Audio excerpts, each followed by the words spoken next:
again. We just took that 2 metre X-axis limit switch off, the one that didn't quite reach, because I've got the 3 metre versions through. So we quickly pulled that off, changed that, and now the cables run all the way along here and round nicely. We put our cable wrap on, so it covers the lube line, the X-axis switch, and the other one is the encoder part, I believe, and then the thicker cable, which is the motor one, stays outside of that wrap, just because the way they're bundled together. Obviously we need to make our trays for here. We replaced our manifold here. Randomly enough, I get no leaks off this. Doesn't matter how I put it, didn't put new olives on or anything, and that doesn't leak at all. Still got them leaks on the Z-axis up here. I'm gonna have one more go.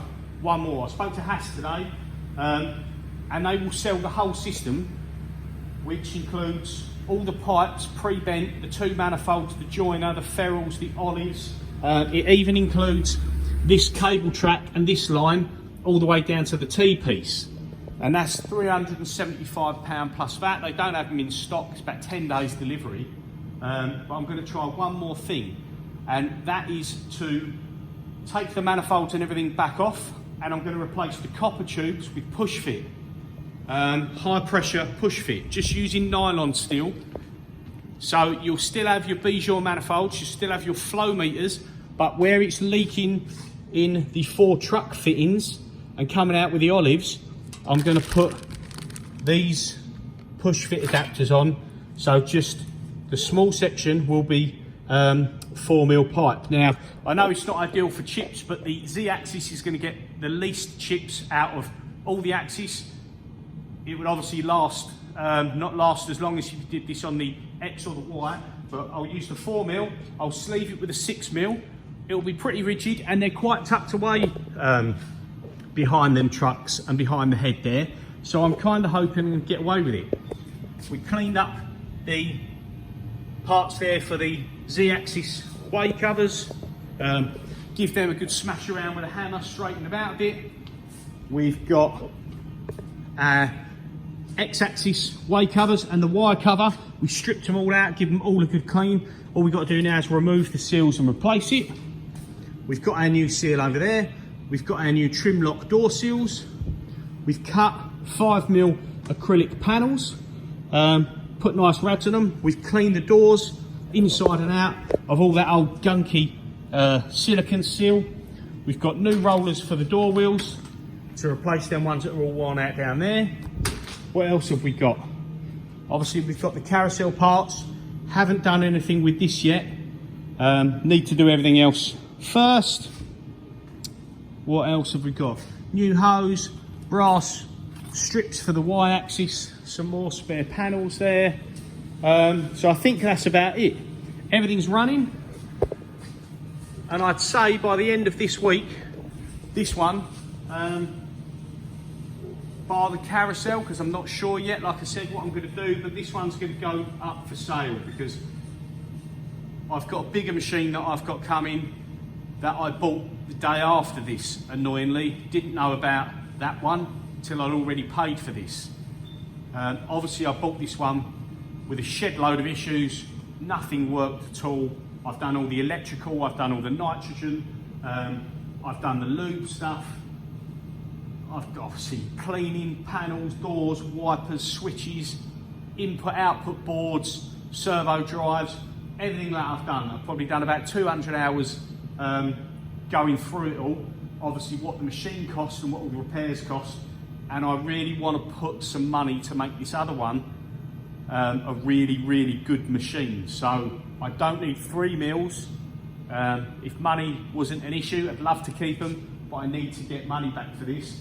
The only thing I'm not going to get into, if anyone's interested in buying it, give me a shout, give me an email, info@kinzyfabrications.co.uk, or contact me on Facebook or Instagram.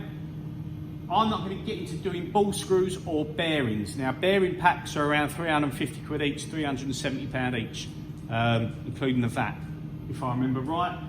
I haven't cut anything with this yet, but everything's working. I'm going to put all the covers back on.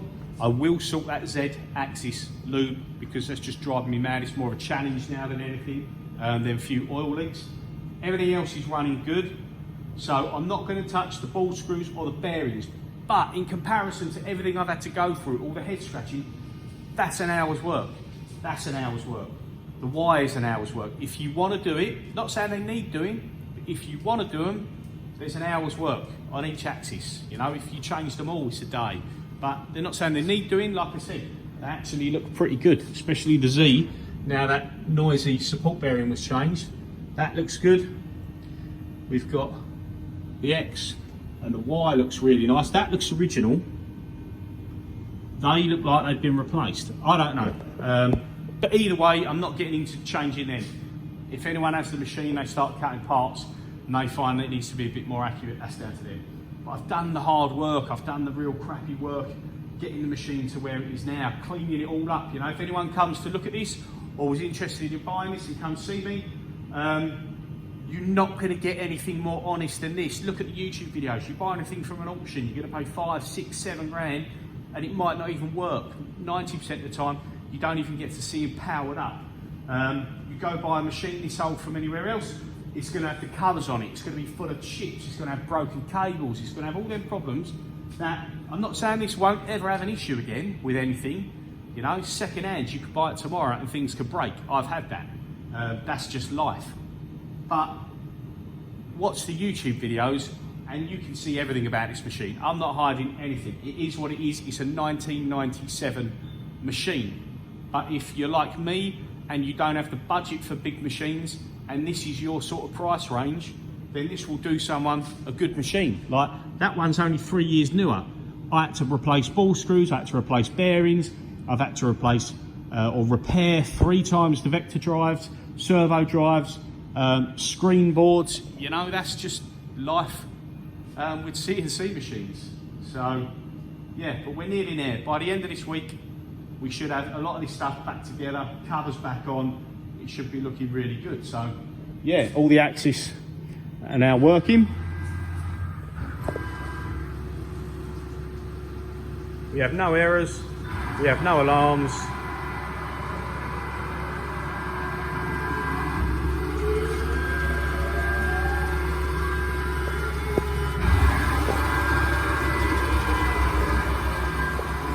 And we even put a new light in there, look at that.